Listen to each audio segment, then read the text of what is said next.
Hey everybody, it's Michael from Replica Airguns with another update video for you. I'm super excited to share these pistols with you. Got some really cool guns I want to share today. Most of them are basically 4.5mm CO2 steel BB pistols, except for one little treat at the end I'm going to bring out just to kind of show you guys. Now this end pistol is not anything that I'm going to be selling in the Replica Airgun store, but I thought it was cool, and so I thought I'd share it with you. But let's get back to what we have here on the table. We have two BB pistols, so 4.5mm BB pistols from EKOL, the ES66 and the ES66C. Now I have reviewed in the past, I did my EKOL, I believe it's the 55, ES55, which looks kind of similar to this, more of a compact version, slightly different slide on it, but similar gun. These guns should all perform about the same. When I do the review for them, I probably will test both of these guns out and review them out at the same time because they're really basically just a longer and shorter version of the same gun. Now again, these guns are from EKOL, they're made in Turkey, they're mostly metal, like lots of metal parts, full dropout CO2 magazines, BB and CO2 magazines, pretty much all metal guns, and I'll walk around in a bit here, just give you a quick overview in a second. On the right we have two Russian style guns. We have our Makarov PM, so a little bit different than the PMM version, which, by the way, I have reviewed my stainless steel Makarov, which is the 654K. This is still a 654K as well, but this is the PM, sort of a newer version, and we'll get into that really quickly. I'll compare the two just so you know the differences. By the way, all these guns are for sale in the Canada Replica Airgun store. I'm not going to talk price right now. You can check out the links in the description of this video or on the website where I'm posting an article, written article as well, with some photos. So you can check that out as well. For pricing, I'll have links again. At the top, we have the Gletcher APS, and it's basically a copy of the Russian Stechkin, probably saying it wrong, the Stechkin Russian semi-automatic pistol. Now, both the Makarov and the Stechkin came out about 1951, basically to replace the Tokarev. So they became part of the Soviet military arsenal. I think it was right around 1951. Originally, the Stechkin was chambered in 7.62 by 25mm. That's the same ammunition the Tokarev used, but later on it was changed over to the Makarov 9mm, which is different than 9mm Parabellum, by the way. It's a little bit of a different round. Now you'll notice they kind of look similar, except for basically the Stechkin, or the APS, is quite a bit bigger, but look at a lot of similarities in the grips, in the trigger guard, you know, everything, just the design, the sort of design of the gun. If you were to kind of chop it off there, it looks basically like a bigger Makarov. Now the APS, by the way, even though this gun doesn't do it, has a safety, semi-auto, and the real one, you'd click it back here. We can't do that with this one, but the real one, you would click it back and you'd have full auto. So that was kind of neat. It was a full auto pistol. There were sort of stocks you could put on them. You could attach stocks to them. They would, I believe, go on the back here somehow, and you'd have a stock that you would attach to it, which would make it a lot easier to shoot in full auto, obviously.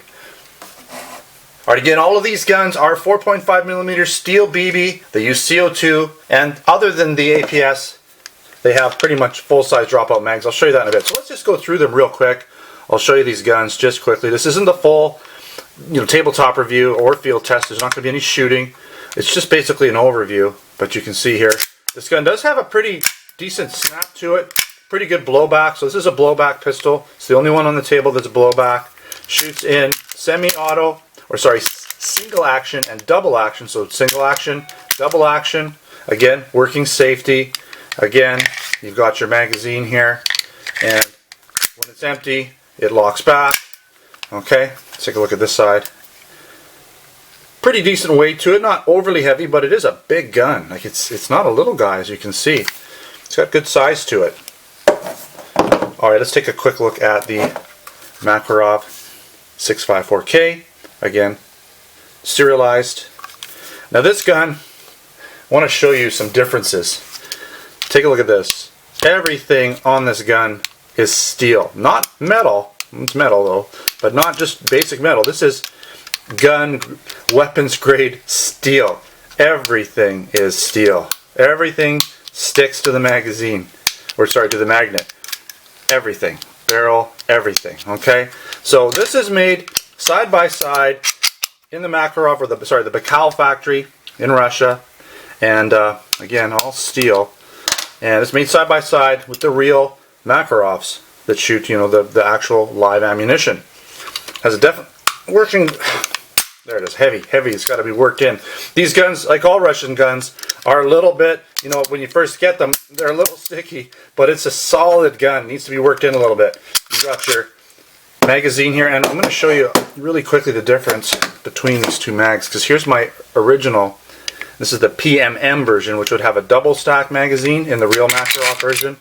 But you can see here, the magazines are quite different. So there's quite a few differences in these guns now, because we have the PM styled, right? So look at how much narrower that is. Okay, quite a bit different in there. You can see that. Okay, put this back in. Keep everything in order. All right, and also some other things that they've done. You can see they flared out the barrel opening there, so make it look more realistic. Now on the real gun, it would have an extractor, so it looks like they've used potentially a real slide, but they've tooled parts out of it. I don't know what they've used, but yeah, again, it's made in the same factory, so they've probably taken some of the same equipment to make similar parts, but they've just redesigned it for the air gun, because the internals are all different. They're not convertible or anything like that. It's all air gun inside. I didn't show you some things, so I'm going to show you something real quick. These guns are field strippable. Okay, so you can see inside here. I'm just going to leave it. Definitely different than the original. So this has got the pretty heavy spring in it. See if I can get it back together easy. There we go. I wasn't pulling this guy down. That was my mistake. It's been a while since I field stripped one. But we're all back together. And get that back in there. You can see this one actually comes with the CO2. Instead of having the ring, it's got the actual, use a screwdriver, or I guess you could use pretty much anything, even a maybe even a cord or something, right? So looks better than the big ring hanging down. This one I had the screw added later, but this one normally had a ring hanging down. Different finishes, obviously, slightly different way the slides are made, a little bit different tapering on the slide, but overall, you know, both of these guns made in the Baikal factory. Just this is the newer version. I believe it's like the 2013 or 2014. I believe it's, yeah, T13, so that stands for the 2013 model. Alright, and again, available in our Replica Airgun store. I did want to quickly show you that this guy is also field strippable. You know, a lot lighter spring, so much easier to do. But again, field strippable. Okay, there's your slide and everything. And the trick is you got to pull that down before you put it in, or it won't go all the way. Okay. All right, let's get to these EKOLs quickly. Last but not least, nice guns. Again, full size, drop out metal mags. Hold the CO2. These guys do have a tab, but you know, if you don't have any type of like quarter line around or a screwdriver, that will come in handy. Okay. Single and double action.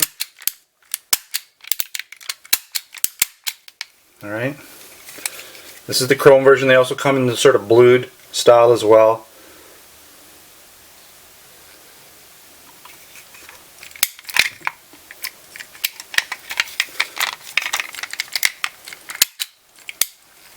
The barrel does kind of drop in when you pull it back. See? I wanted to show you that. Now, in comparison, not a lot of metal. There are some metal pins, but most of the parts are not metal. Metal inner barrel, metal screws, some probably internal parts, but things like the hammer, the safety, trigger, frame.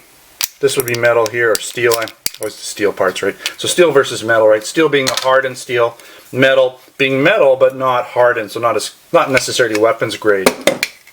Okay, this is the non-compact version. All right. See here, lots of fingerprints on these chrome ones. Serialized again. Double and single action. All right. Dropout mags. Nice grips. Kind of, well, not really rubber, but they look like they're almost rubberized. Again, right? No open ejection port on these guys. Alright, as promised, I do have one little treat for you guys, and this is my belt buckle Little Joe, right? I got this sort of as a, I guess, it's given to me by one of my suppliers. Maybe a little thank you. Just kind of came with some other stuff. And this is basically a belt buckle, right? You can wear it like a belt buckle. But it has this little gun inside of it. Right? It comes out. This Little Joe. Satin or chrome finish, whatever you want to call it, stainless finish. And it's a blank, and I've reviewed my other Little Joe, similar to this gun. I've reviewed it before, and we do sell the ROM Little Joes in our Canada store, but not the belt buckle version. Not sure of the legalities here in Canada of wearing it. You know, I'm not concealing it. It's right there. It's not a weapon. It's not a firearm. It's basically a non-gun. It's a signaling device. So, you know, I'm not sure these new gun laws in terms of air guns and them being classified as weapons. Blank guns really aren't classified as weapons. They're non-guns. They're signaling devices. So, not sure how that would work. But you know what? It's always best to be safe and not do anything stupid. So I'm not sure if I really would want to wear this out in public. It does look like a belt buckle. Most people would probably think it's just a belt buckle, but there might be the odd keener out there who might say, hey, is that a gun? And then I'd be having to explain myself.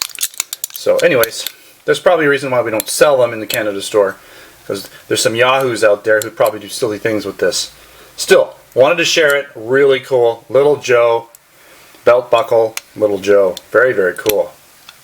Alright, I want to thank you again for watching another Replica Airguns video. Don't forget to subscribe. Check me out on Facebook and Twitter. Don't forget, these guns, other than the ROM Belt Buckle Little Joe, are available in our Canada Replica Airgun store, where we sell air guns, BB guns, airsoft guns, blank guns, pellet guns, knives, and other accessories. We do also have our US Replica Airgun store, but there are different items there, but we still sell air guns, BB guns, blank guns, other accessories there, so check that out too if you're in the US. But again, if you're in Canada, we do have these available. I will put links in the description and on my written article over at replicairguns.com. Thanks for watching. Until next time, take care.